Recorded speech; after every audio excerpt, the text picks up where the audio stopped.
Assalamualaikum warahmatullahi wabarakatuh. Alhamdulillah, wassalatu wassalamu ala rasulillah wa ala alihi wa sahbihi wa mawala. Asyhadu an la ilaha illallah wahdahu la syarikalah wa asyhadu anna sayyidana Muhammadan abduhu wa rasuluhu la nabiyya ba'dah. Allahumma shalli wa sallim wa barik ala sayyidina Muhammad ibn Abdillah wa ala alihi wa sahbihi wa mawala. Amma ba'du. Alhamdulillah, puji syukur kepada Allah Subhanahu wa taala bahwa kita masih diberi kesempatan oleh Allah Subhanahu wa taala untuk melaksanakan berbagai macam aktivitas kita di dunia ini, terutama aktivitas peribadahan sebagai bentuk pengabdian kita kepada Allah Subhanahu wa taala. Mudah-mudahan semua bentuk peribadahan kita yang telah lampau, yang sedang kita laksanakan dan yang akan datang diterima oleh Allah Subhanahu wa taala, terutama dalam mencari ilmu. Seperti yang telah kita rencanakan pada pertemuan sebelumnya, pada hari ini kita akan membahas sedikit tentang perangkat lunak komputer atau yang sering kita sebut dengan software komputer. Untuk kompetensi dasar, mengenal fungsi perangkat lunak, sistem operasi dan aplikasi. Selanjutnya menjelaskan fungsi sistem operasi dan aplikasi. Sedangkan tujuan dari pembelajaran kali ini diharapkan kalian mampu menjelaskan tentang jenis-jenis perangkat lunak komputer. Selanjutnya diharapkan kalian mampu mengidentifikasi jenis-jenis perangkat lunak komputer. Yang terakhir menjelaskan tentang fungsi perangkat lunak pada komputer. Untuk menjalankan sebuah komputer ada 3 komponen utama yang mesti ada dan mesti terpenuhi. Yang pertama, perangkat lunak komputer atau yang sering kita sebut dengan software. Yang kedua, perangkat keras komputer atau yang disebut dengan hardware. Yang ketiga, user atau pengguna dari komputer itu sendiri, yaitu brainware. 3 komponen utama ini yang tadi disebutkan oleh Bapak, yaitu software, hardware, dan brainware adalah 3 komponen utama yang mesti ada dalam menjalankan sebuah perangkat komputer yang saling berhubungan, saling membutuhkan. Jadi jikalau dari 3 komponen ini tidak bisa terpenuhi, maka komputer atau perangkat yang kita gunakan tidak akan berjalan sesuai yang kita harapkan.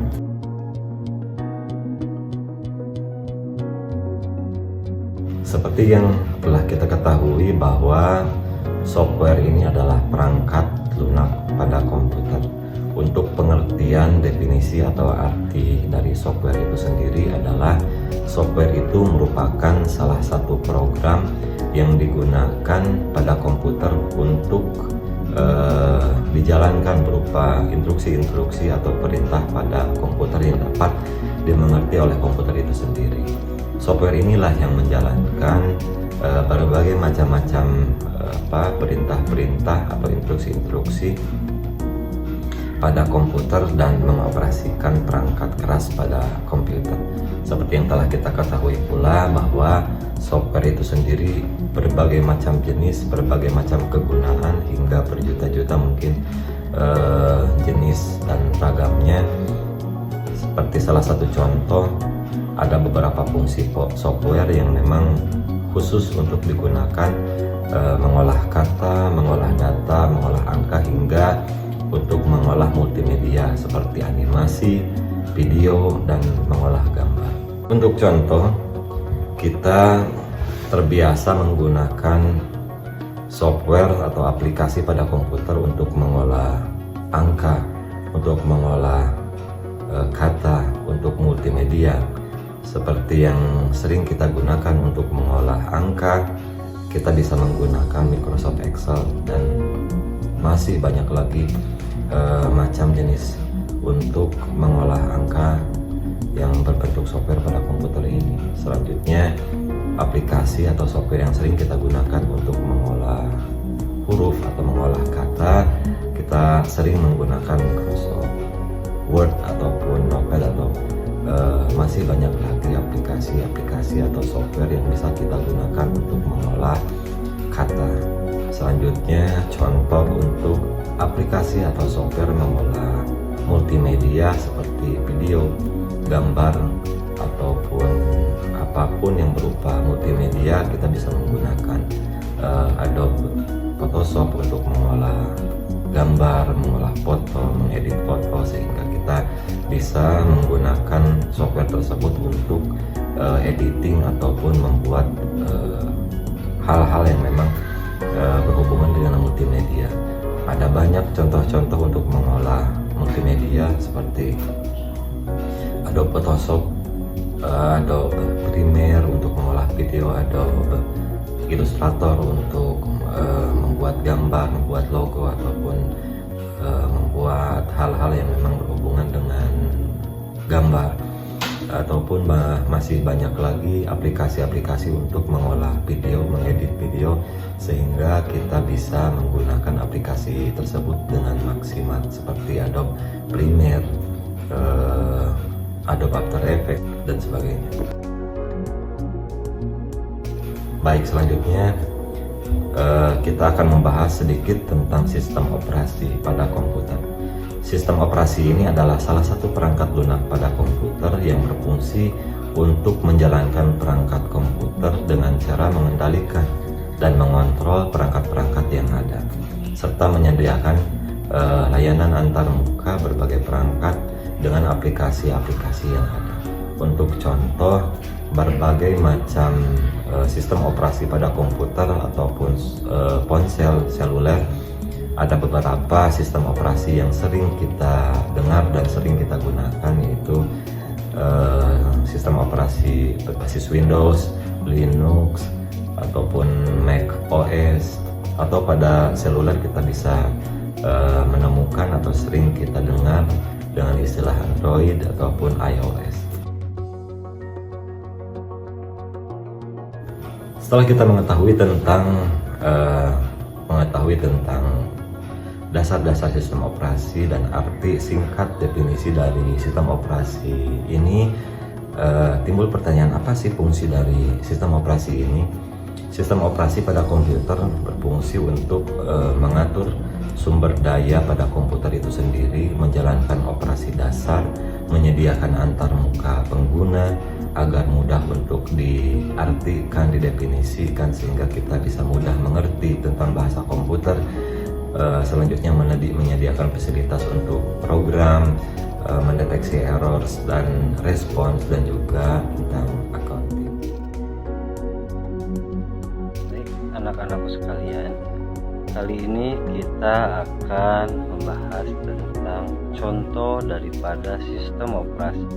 Nah, ada apa saja contoh daripada sistem operasi? Yang pertama ada Windows, kemudian Linux, kemudian macOS, kemudian juga ada iOS, dan kemudian yang lainnya. Yang pertama kita berbicara mengenai Windows. Windows itu memang sistem operasi yang memang diciptakan oleh perusahaan Microsoft Corporation, yang dimana memang sistemnya ini sifatnya sangat friendly atau memang mudah sekali untuk digunakan, baik itu bagi pemula atau memang pengguna lama. Nah, kemudian yang selanjutnya ada yang namanya Linux. Lain hal memang dengan Linux. Biasanya Linux itu digunakan untuk orang-orang yang memang mempunyai kebutuhan-kebutuhan di dalam dunia teknologi informasi dan komunikasi. Karena memang Linux ini adalah sistem operasi yang berbasis Unix, yang dimana merupakan hasil pengembangan dari freeware dan open source. tahu, hal ini juga Linux ini mempunyai sistem keamanan yang sangat terpercaya, kemudian juga sangat handal. Yang selanjutnya ada yang namanya macOS. Kemudian dalam macOS ini sejatinya diciptakan memang oleh atau dikembangkan oleh Apple Corporation. Nah, macOS ini memang hanya bisa digunakan khusus untuk perangkat Apple-nya tersendiri. Jadi Apple yang menciptakan, Apple pula yang memang bisa menjalankan dari sistem operasi ini. Kemudian juga sama dengan iOS. iOS juga memang ini diciptakan untuk iPhone dan iPad, karena memang ini adalah produk yang hampir sama. Sebelum kita berbicara atau membahas tentang hal lain yang lebih jauh daripada sistem operasi atau perangkat-perangkat lainnya, yaitu ada hal-hal dasar yang harus kita bicarakan atau harus kita ketahui, yaitu tentang misalkan bagaimana cara menghidupkan komputer. Oke, dalam hal ini tahapan pertama dalam kegiatan menghidupkan komputer yaitu tentu kita harus mempersiapkan atau terhubung dengan sumber daya. Tentu dalam hal ini sumber daya yang kita maksud yaitu listrik. Setelah itu kita selanjutnya yaitu menunggu sampai muncul tampilan login user atau pengguna. Setelah itu dilakukan, kemudian pilih salah satu nama pengguna jika memang itu diminta. Kemudian tekan enter pada keyboard. Selanjutnya kita hanya menunggu tampilan Windows-nya muncul di desktop. Nah, itu adalah tahapan-tahapan untuk menyalakan sebuah komputer ataupun laptop. Booting merupakan proses pembacaan seluruh hardware dan software pada sistem komputer saat komputer pertama kali dihidupkan sampai komputer siap untuk digunakan. Booting dibagi menjadi 5 bagian. Yang pertama load booting, yang kedua war booting, yang ketiga soft booting, yang keempat hard booting, yang terakhir 5 rebooting. Cold booting ini adalah suatu proses menghidupkan komputer dalam keadaan komputer benar-benar mati. Yang kedua ada warm booting. Warm booting ini adalah suatu proses menghidupkan komputer tatkala di mana komputer dalam posisi standby. Yang ketiga ada jenis booting yang diistilahkan dengan soft booting. Soft booting ini adalah proses booting atau proses menyalakan komputer dengan sistem perangkat lunak komputer itu sendiri. Yang keempat ada hard booting. Hard booting ini adalah menyalakan komputer, menyalakan atau mematikan komputer dengan secara paksa dengan perangkat keras komputer. Yang terakhir jenis booting yang kita ketahui adalah rebooting. Rebooting ini adalah proses mematikan komputer untuk menyalakannya kembali seperti proses restart. Dan jenis-jenis software dibagi menjadi 3. Yang pertama perangkat lunak program. Perangkat lunak program merupakan perangkat lunak yang digunakan sebagai alat bantu untuk menuliskan dan menerjemahkan komputer. Contohnya JDK, Java, Borland, Delip C++, Android Studio, dan lain-lain. Yang kedua, perangkat lunak utilitas merupakan perangkat lunak yang digunakan untuk pemeliharaan dan pengelolaan sehingga komputer dapat bekerja secara optimal dan dapat mempertahankan kinerja terbaiknya. Dan yang terakhir, yang ketiga, perangkat lunak aplikasi merupakan perangkat lunak yang dirancang untuk menjalankan pekerjaan yang sangat khusus. Contohnya, software pengelolaan kata, software pengelolaan angka, software multimedia, dan lain-lain. Seperti yang telah kita ketahui dan sering kita gunakan untuk aplikasi pengolah kata, kita sering menggunakan Microsoft Word, Oracle OpenOffice Writer, OpenOffice.org Writer, WordPerfect, Lotus Word Pro, dan masih banyak lagi jenis-jenis software untuk pengolah kata. Yang kedua ada pengolah angka yang sering kita gunakan seperti Microsoft Excel, Abacus, terus masih banyak lagi jenis-jenis software yang sering digunakan untuk mengolah angka. Yang ketiga, software untuk melakukan presentasi berbagai macam kegiatan seperti untuk presentasi perusahaan, untuk di sekolah, untuk mengajar, ataupun presentasi keperluan apapun untuk mempresentasikan apa yang kita ingin jelaskan, lalu divisualkan agar lebih terlihat menarik dan enak dilihat. Ada beberapa jenis software yang memang biasa digunakan untuk membuat presentasi ini seperti Microsoft PowerPoint, Custom Show, Clearsight, HikuDex, Slido, dan Key Presenter. Untuk multimedia, aplikasi atau software multimedia seperti yang telah disampaikan sebelumnya, ada beberapa kegunaan jenis software multimedia untuk pengolah foto, video, dan suara. Ada beberapa jenis software yang sering digunakan dan sering digunakan pada pengolahan multimedia seperti Cyberlink, Power Director, Corel Video Studio, Adobe Premiere, Adobe Photoshop, Adobe After Effects, dan Adobe Photoshop. Dan masih banyak lagi untuk menggunakan mengolah multimedia sehingga multimedia lebih menarik. Jika video, kita bisa menggunakan editing video dengan beberapa fitur yang ada di dalamnya, sehingga kita bisa menghasilkan video yang bagus dan menarik. Untuk mengolah suara, kita bisa menggunakan salah satunya yang dikembangkan oleh Imagine Line, yaitu FL Studio.